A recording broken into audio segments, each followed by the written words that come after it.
વડાપ્રધાન નરેન્દ્ર મોદીના 75મા જન્મદિવસે ડીસા એપીએમસી ખાતે જિલ્લા કક્ષાનો મેગા બ્લડ ડોનેશન કેમ્પ યોજાયો। સેવા પખવાડિયાની ઉજવણીમાં યુવાનોનો ઉમળકો, 600 યુનિટ રક્ત એકત્રિત કરવાનું લક્ષ્યાંક। દેશના વડાપ્રધાન નરેન્દ્રભાઈ મોદીના 75મા જન્મદિવસની ઉજવણીના ભાગરૂપે યોજાયેલા સેવા પખવાડિયા અંતર્ગત બનાસકાંઠાના ડીસા એપીએમસી ખાતે જિલ્લા કક્ષાના એક ભવ્ય બ્લડ ડોનેશન કેમ્પનું આયોજન કરવામાં આવ્યું હતું।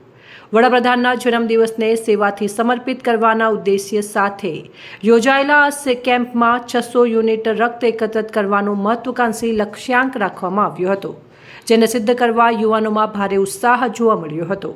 વહેલી સવારથી જ મોટી સંખ્યામાં યુવાનો અને નાગરિકોએ કેમ્પમાં ઉમટી પડીને ઉત્સાહભેર રક્તદાન કર્યું હતું। વડાપ્રધાન નરેન્દ્રભાઈ મોદીના 75મા જન્મદિવસે ડીસામાં આયોજિત આ જિલ્લા કક્ષાના બ્લડ ડોનેશન કેમ્પમાં સેવાકીય ભાવના સ્પષ્ટપણે જોવા મળી હતી। યુવાનોનો ઉમળકો અને વરિષ્ઠ રાજકીય આગેવાનોની હાજરીએ આ કાર્યક્રમને માત્ર રક્તદાન પૂરતો નહીં, પરંતુ જનસેવાના સંકલ્પને મૂર્તિમંત કરતો એક વિશિષ્ટ પ્રસંગ બનાવ્યો હતો।